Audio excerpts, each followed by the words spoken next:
그 KS텍의 김태현 전문위원님을 모시고 이제 진행을 해볼 주제는 스마트 팩토리 고도화를 위한 APS 시스템 구축 사례 소개라는 주제 발표입니다.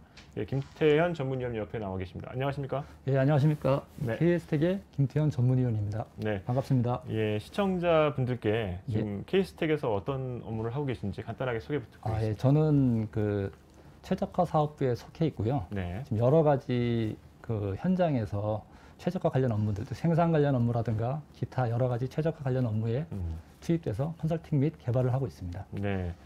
네, 오늘 스마트 팩토리 고도화를 위한 APS 시스템 구축 사례 소개라는 주제 발표를 가지고 오셨는데, 예, 여기에 뭐 핵심을 뭐 간단하게 짚어주시면요.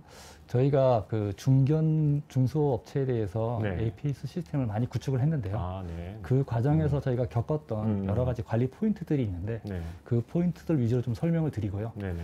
그다음에 구축된 저희 APS 시스템이 그 SCM 관점에서 어떤 역할을 할 수 있는지에 대해서 좀 설명드리도록 하겠습니다. 네, 알겠습니다. 그럼 김태현 전문위원님을 모시고 스마트 팩토리 고도화를 위한 APS 시스템 구축 사례 소개 주제 발표를 시작을 해보도록 하겠습니다. 시작해 주시죠.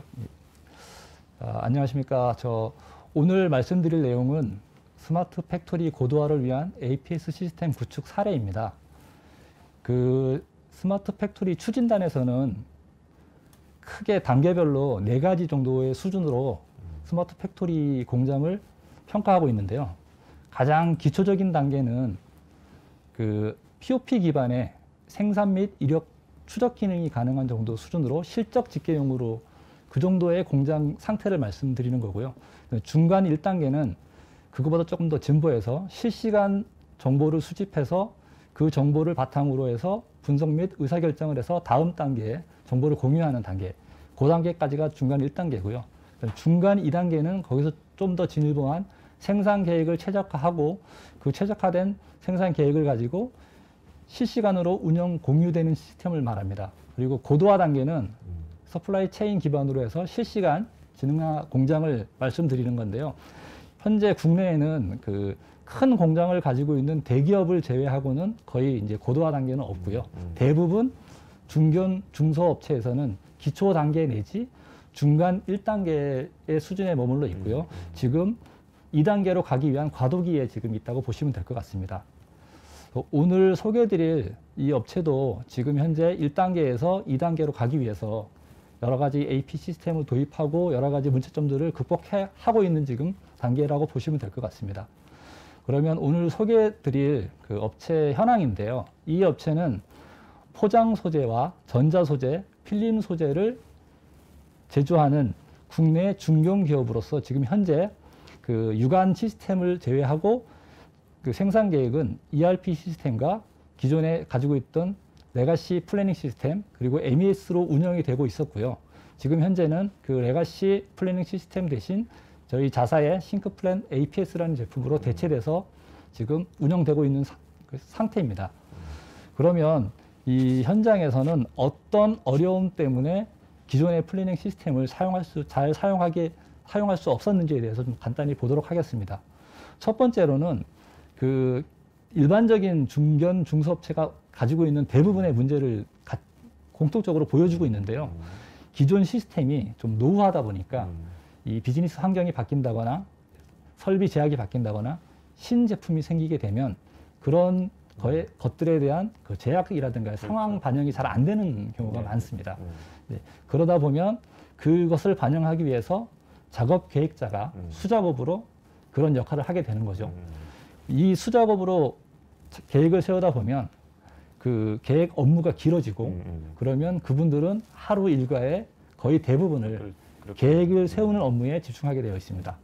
그리고 또한 그 계획 작업자들의 노하우에 의해서 운영이 되기 때문에 이제 작업자 간의 그 약간의 편차 그런 것들이 좀 발생하게 되고요. 두 번째로는 기준 정보의 불확실성입니다. 그래서 이제 ERP 데이터를 기반으로 해서 저희가 계획을 세우게 되는데 ERP에 등록되어 있는 데이터와 실제 현장에서 쓰고 계시는 데이터 간에 갭이 발생하는 부분인 거죠. 그래서 이제 이 데이터는 뭐 레벨이 달라서 발생할 수도 있고요. 아니면 같은 레벨에 있지만 정확도가 좀 달라서 발생할 수도 있고요. 그러니까 이런 여러 이유로 실제 영업에서는 새로운 주문을 받으면 고객에게 정확한 납기, 그러니까 납기 약속, ATP라고 부르는 납기 약속을 해줄 수 없는 상황이 네. 도래하고요. 그리고 실제 주문을 받아서 생산 단계에 있는 주문들도 지금 현재 어디까지 진행되고 있고 어떤 상황까지 왔는지 고객에게 피드백을 해줄 수 없는 그런 현상이 좀 있었고요.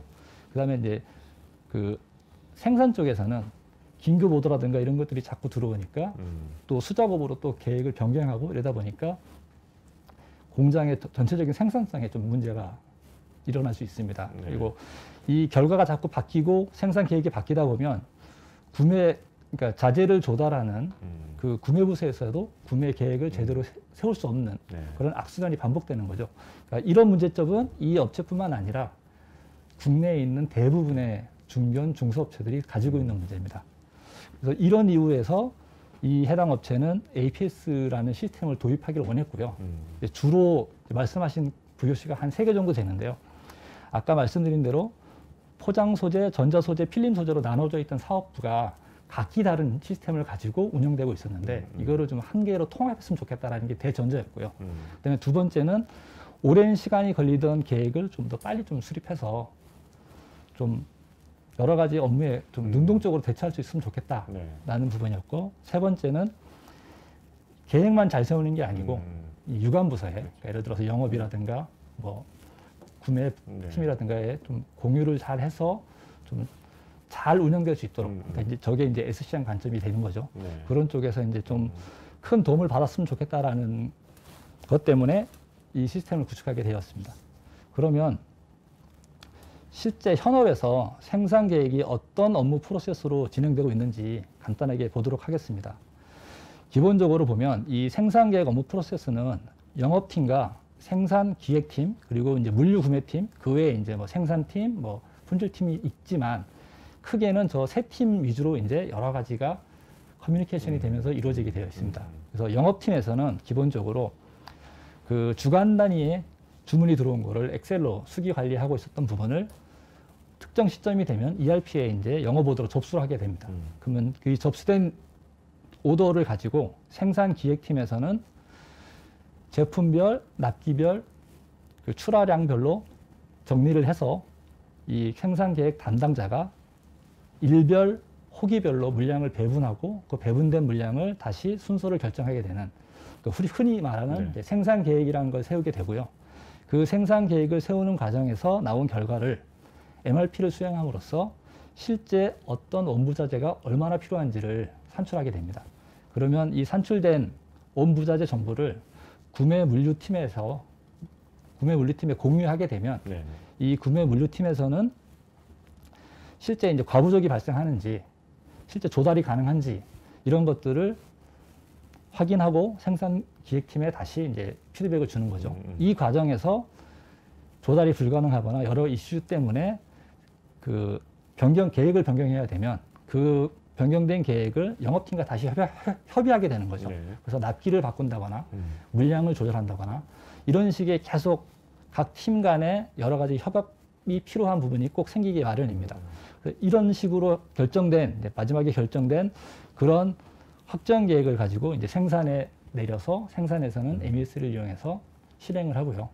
그러면 생산 기획팀에서는 그 현재 저희가 계획한 계획과 실적 간에 계속 피드백을 하면서 왜 이런 현상이 벌어지는지 갭이 생긴다면 그런 걸 분석하는 그런 단계로 생산 계획 업무가 진행되고 있고요. 이거를 저희가 도입한 APS 업무 사이클에서 보면 크게 이제 제 APS 업무 사이클은 PDCA 기법이라고 해서 계획을 하고 실행을 하고 모니터링을 하고 그런 단계를 따르게 되는데요. 첫 번째로 이제 주문 관리 부분입니다. 이 주문 관리 부분은 영업팀과 생산 기획팀이 이제 협의할 수 있는 그런 창구를 마련해 준다고 보시면 될 것 같고요. 그 다음에 기준 정보 관리, 최적 계획 수립, 그 다음에 계획 지표 분석 관련된 부분은 아까 말씀드렸던 생산 계획을 세우는 부분이고요. 그 다음에 계획을 배포하거나 모니터링하는 부분은 이 생산 기획팀에서 실적을 계속 피드백하는 그런 부분입니다. 그래서 뒷장에서 설명드릴 내용들은 뭐냐면 주문 관리에서 어떤 일을 저희가 특별히 구축을 했고 그다음에 기준 정보 관리 쪽에서는 어떤 부분들이 잘 되어 있지 않아서 이 부분을 관리 포인트로 잡았는지 그리고 최적 계획 수립에서는 저희가 단순히 하나의 계획을 세우는 게 아니고 여러 개의 시나리오를 가지고 계획을 세워서 어떻게 반영을 할 수 있는지, 그리고 이제 계획 지표 분석이라든가 그다음에 실적 모니터링 부분에서는 계획과 실적이 갭이 발생하면 어떻게 하면 빨리 그거를 캐치할 수 있는지에 대해서 간단히 보도록 하겠습니다. 네.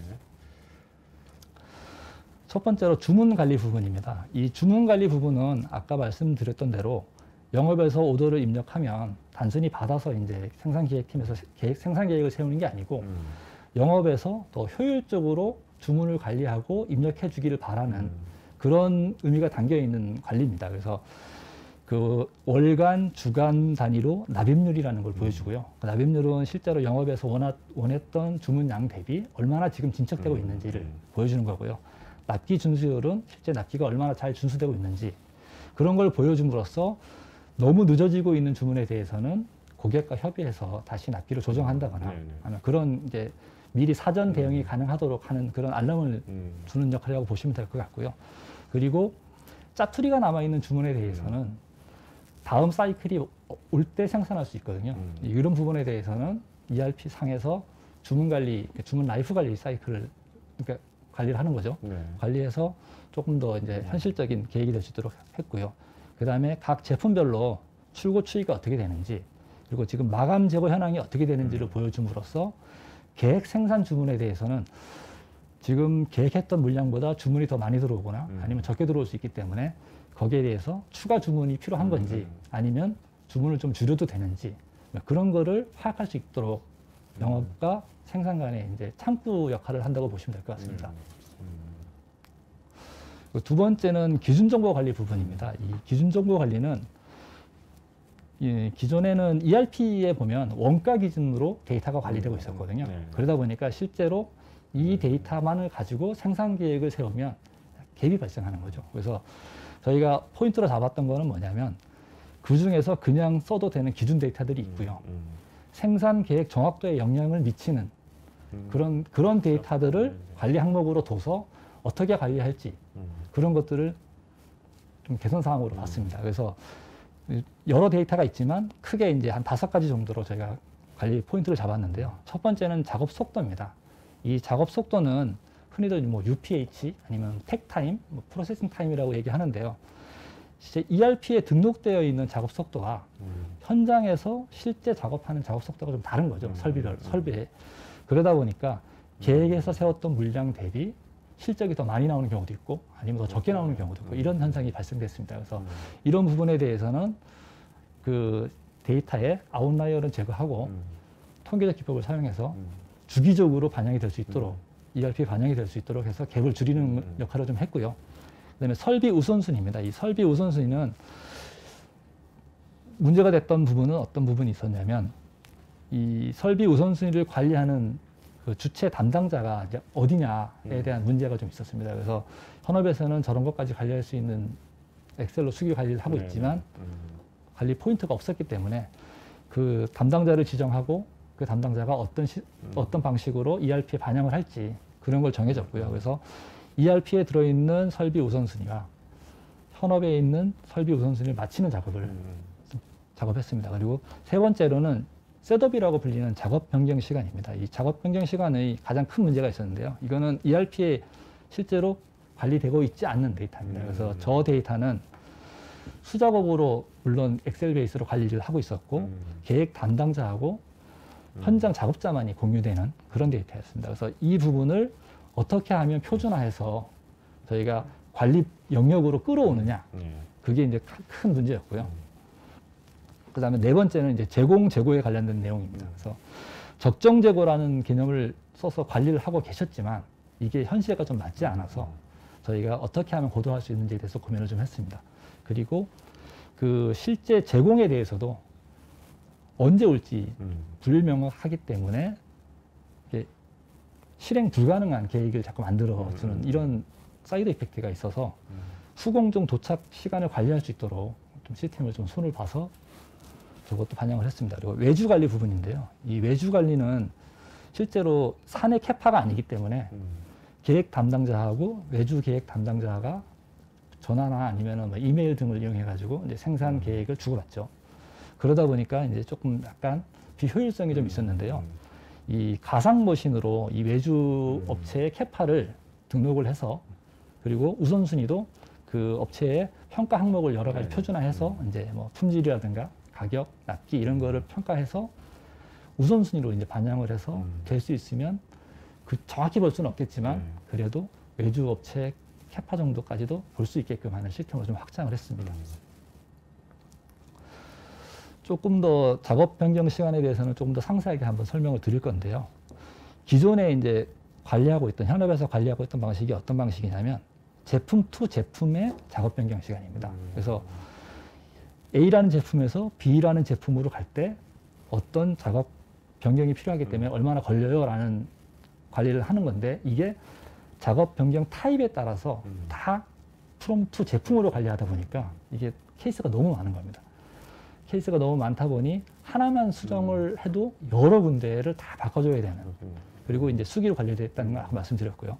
그러니까 이게 좀 관리가 어렵다 보니까 저희가 이제 아이디어를 낸 거는 제품간이 아닌 제품 속성간으로 바꿔서 그 제품이라는 게 여러 가지 속성 정보를 미리 세팅을 해놓고 속성간 작업 변경 시간으로 변경하면서 이제 케이스를 많이 줄인 거죠. 케이스도 줄이고 이제 어떤 경우는 케이스를 줄일 수 없는 경우는 최악의 경우는 마찬가지로 제품 투 제품이 되지만 그것도 단순화해서 디폴트 값을 집어넣고 예외 상황만 입력할 수 있도록 그래서 이제 관리할 수 있는 수준으로 올리는 그런 작업을 좀 해서 이제 DB화 해 놓은 상태입니다. 적정 관리 부분인데요. 이 적정 재고 관리 부분인데요.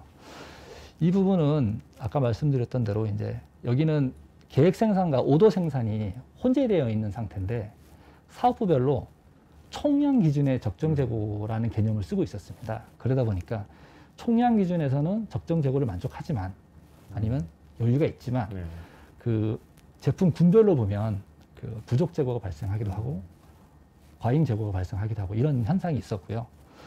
근데 이제 이게 이렇게 될 수밖에 없는 이유 중에 하나가 영업에서 그 단순 수주를 접수하면 그 협의 없이 그걸 바로 생산 지시로 내리기 때문에 이제 계속 저런 현상이 이제 계속 되는 거죠.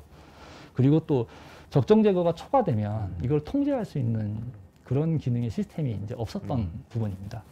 그래서 저희가 반영했던 방식은 계획 생산 제품들하고 주문 생산 제품들에 대해서 다른 정책을 좀 사용하는 부분이었습니다. 그래서 계획 생산 주문에 대해서는 기존에 가지고 있던 그 적정 재고 수준을 계산하는 산식을 좀 바꿨고요. 그러니까 전체가 아닌 제품 군별로 하는 걸로 좀 바꿨고 그 부분에다가 그 실적과 계획의 갭을 좀 줄이기 위해서 뭐 실적 계획 갭 평균이라든가 아니면 표준 편차를 조금 더 보정을 해서 쓸 수 있도록 바꿔서 관리를 했습니다. 그리고 오도 생산은 일별로 납기를 좀 더 타이트하게 관리함으로써 재고가 관리될 수 있도록 하는 방식으로 했고요. 그 다음에 이제 옆에 보면은 그거 외에도 재고 추이가 모니터링 될 수 있도록 하는 화면을 구현해서 적정 재고 초과 시에는 생산을 통제할 수 있도록 알람을 좀 띄워주고요. 그리고 적정 재고에 미달하거나 안전 재고에 미달하게 되면 생산과 협의할 수 있도록 시그널을 주는 그런 방식으로 이제 여러 가지 구현을 하게 되었습니다. 이제 계획 수립 부분인데요. 이 계획 APS에서 계획 수립은 전통적으로 이제 그 수직 계층화 계열로 계획을 세웁니다. 근데 그 이유는 한꺼번에 문제를 풀 수가 없을 정도의 스케일이 되기 때문에 조합 문제가 되기 때문에 각 단계별로 보고자 하는 이제 목적이 다른 거죠. 그래서 흔히들 이제 저희가 계획 세운 거는 기확정 계획이라는 부분이 있고 거기에는 건들면 안 되는 영역이고요.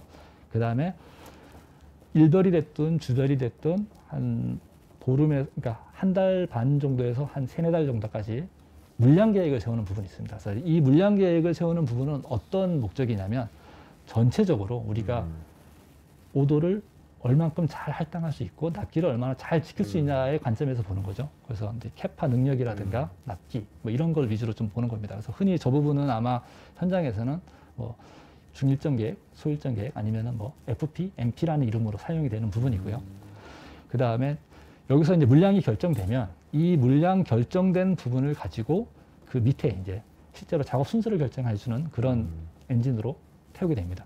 그래서 이쪽에서는 위쪽에서 결정한 각 날짜별로 공정 납기라는 거를 입력받아서 어떻게 하면 이 납기를 지키면서 작업 변경 없이 잘 수행할 수 있을지에 대한 계획을 세우는 부분입니다.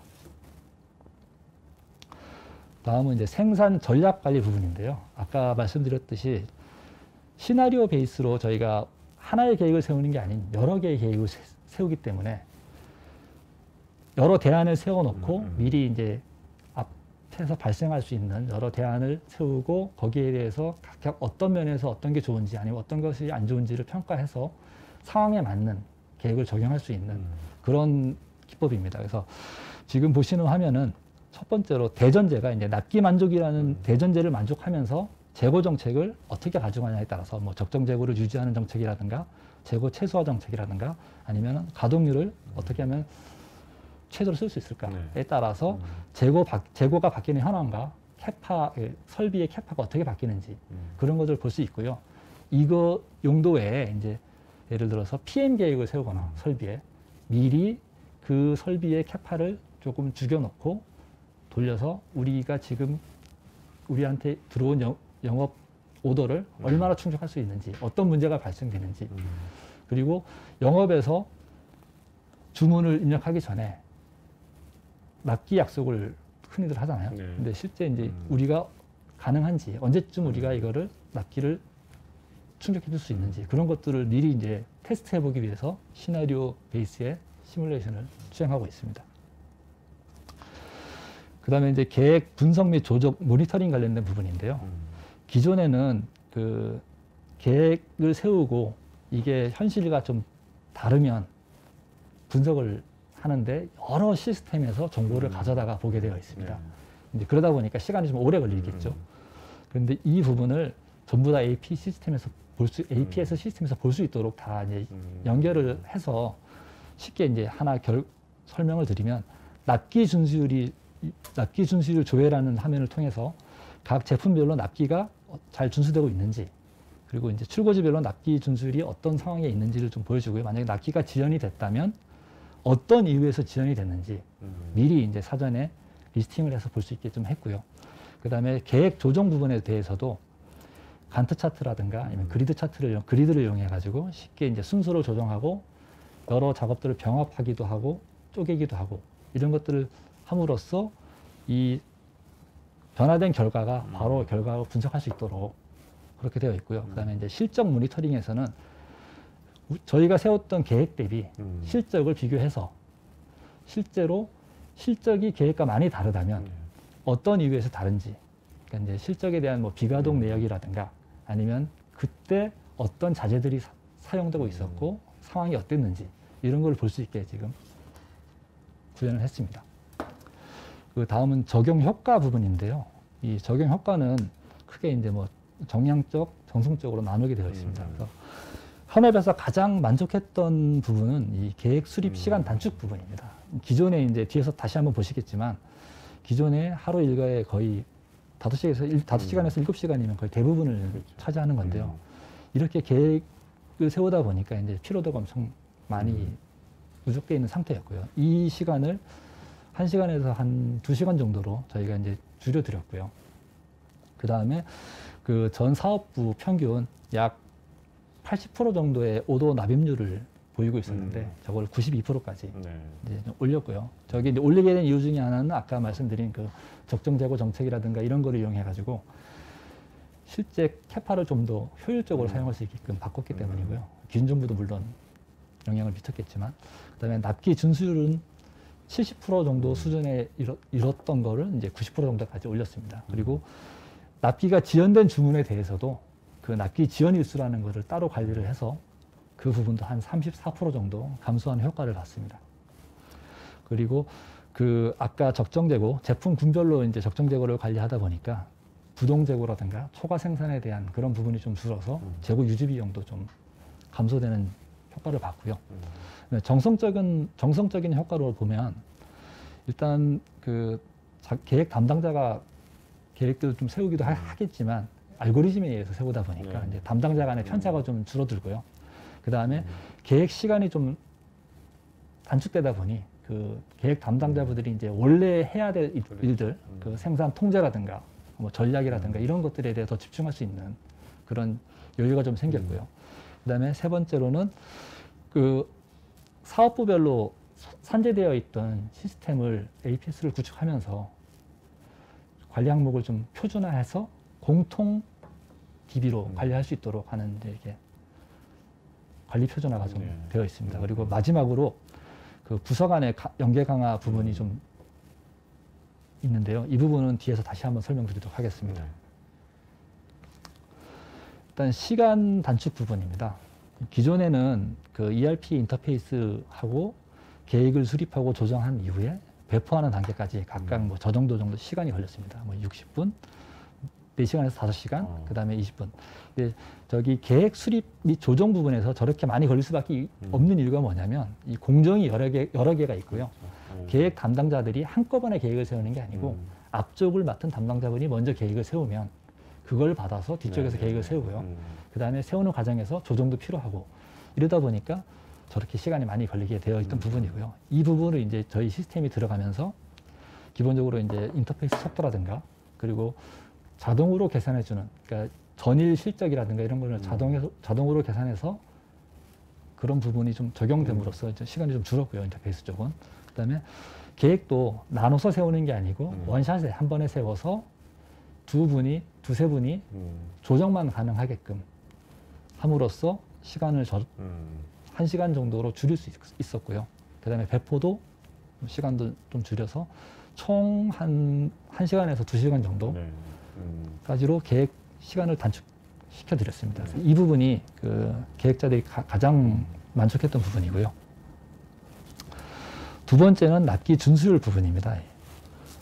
저희가 앞쪽에서 설명드렸던 그 개선 활동들을 쭉 보면 오더 관리 부분에서 영업에서 들어온 오더를 바로 생산을 했던 부분에서 제조 오더라는 개념을 둬서 이 제조 오더는 아까 그 주문 관리 개념인 겁니다. 그러니까 영업과 생산 기획팀이 협의할 수 있는 그런 하나의 창구를 만들어 줌으로써 납입률을 좀 고칠 수 있었고요. 그 다음에 ERP 기준으로 되어 있던 기준 정보들을 생산 정확도 위주의 기준 정보로 좀 여러 가지 개선을 해서 적용을 했고요. 그 다음에 계획 생산 부분과 수주 생산 부분에 대해서도 다른 정책을 적용했고요.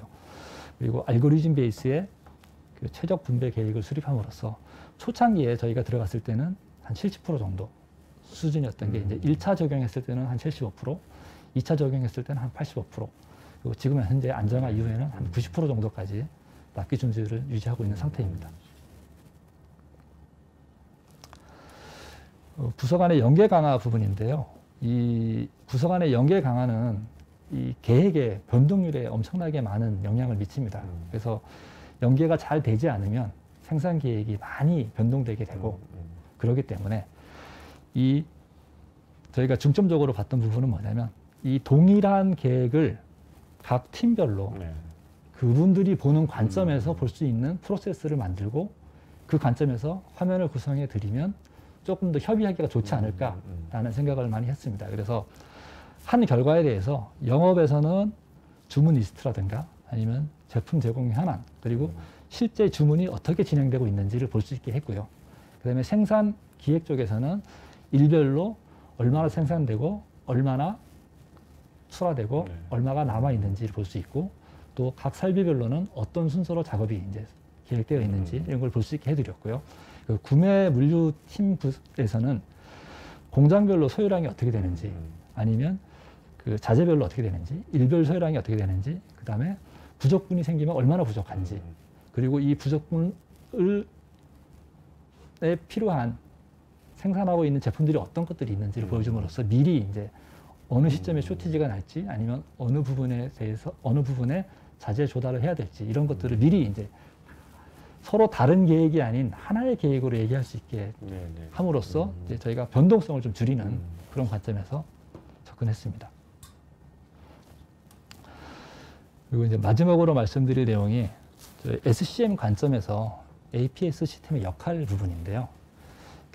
이 APS 시스템은 고객의 주문부터 출하까지 각 영역에 대해서 다 민감하게 이제 연계되어 있습니다. 그래서 보면 고객 주문이 한 20% 정도 변동이 생기면 실제로 생산에서 느끼는 변동률은 한 40% 정도라고 피드백을 해 주시더라고요. 그 이유는 이제 주문이 들어오면 수요 관리부터 해서 출하 관리, 생산 관리, 생산, 발주 관리, 납품까지 이르는 이 전 단계에서 변동률이 더 커지기 때문에 그런 현상이고요.